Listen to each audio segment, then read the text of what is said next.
Halo teman-teman, kembali lagi nih bersama channel saya. Sebelumnya, jangan lupa like, komen, dan subscribe ya. Dan jangan lupa share juga. Bagaimana nih kabar kalian semua? Pasti baik-baik saja kan? Pada kesempatan kali ini, kelompok kami akan menjelaskan mengenai peristiwa atau sejarah singkat tentang kemerdekaan Indonesia.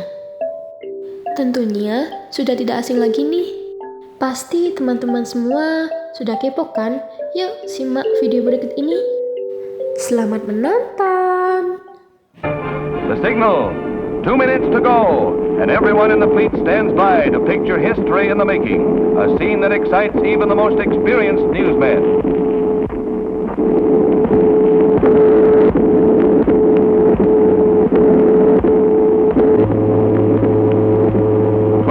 Seconds, 20 seconds, 15 seconds. Dr. Holloway, leader of the Los Alamos group, and the entire fleet waits in almost agonized tenseness. Now but 5 seconds to go, and...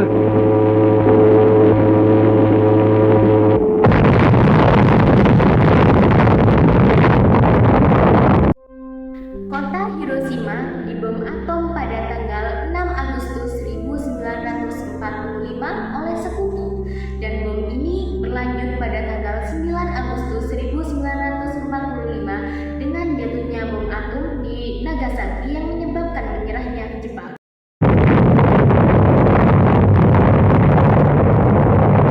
As the great circular wall of sea closes in on the guinea pig fleet.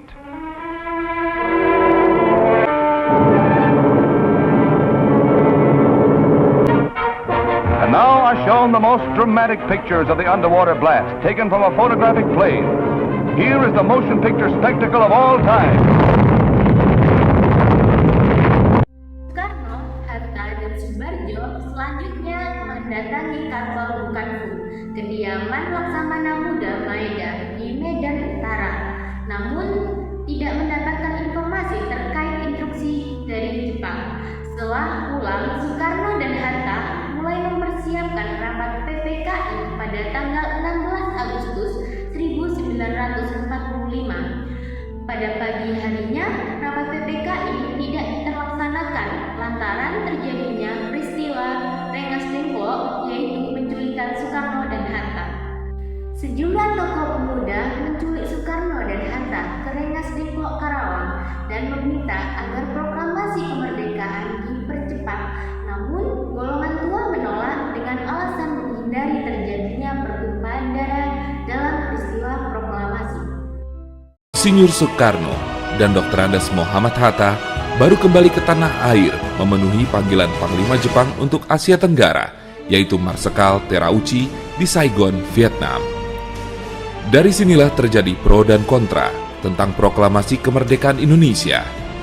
Golongan muda ingin cepat-cepat dilaksanakannya proklamasi kemerdekaan Indonesia karena hal ini merupakan hak dan masalah rakyat Indonesia sendiri tanpa bergantung pada negara atau bangsa yang lain.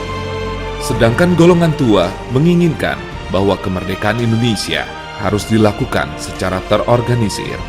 Misalnya, dengan pernyataan dari bangsa-bangsa lain, dengan melampirkan tanda tangan, dan lain sebagainya.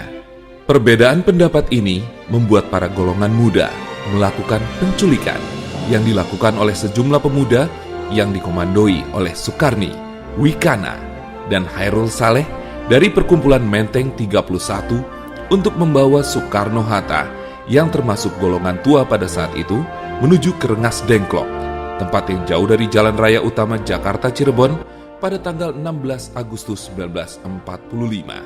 Naskah proklamasi dirumuskan oleh Sayuti Malik di rumah Laksamana Maeda, perwira Angkatan Laut Jepang. Pada tanggal 17 Agustus 1945, Insinyur Soekarno membacakan teks proklamasi di rumahnya di Jalan Pegangsaan Timur, nomor 56, Jakarta Pusat. Proklamasi. Kami, bangsa Indonesia, dengan ini menyatakan kemerdekaan Indonesia. hal-hal yang mengenai pemindahan kekuasaan dan lain-lain diselenggarakan dengan cara saksama dan dalam tempo yang sesingkat-singkatnya. Jakarta, 17 Agustus 1945, atas nama bangsa Indonesia, Soekarno, Hatta. Jadi, kesimpulan yang bisa kita ambil dari peristiwa ini yaitu proklamasi kemerdekaan merupakan sebuah tanda bahwa suatu negara dan bangsa telah mencapai revolusi, mencatatkan sejarah perjuangan, dan yang terpenting adalah terbebas dari cengkraman para penjajah.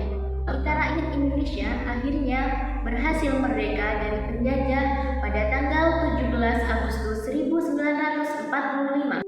Nah, demikianlah secara singkat mengenai kemerdekaan Indonesia.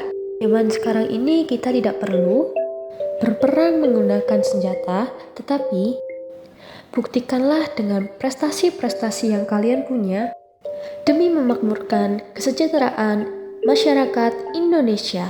Merdeka, merdeka, merdeka. See you next time. Bye-bye.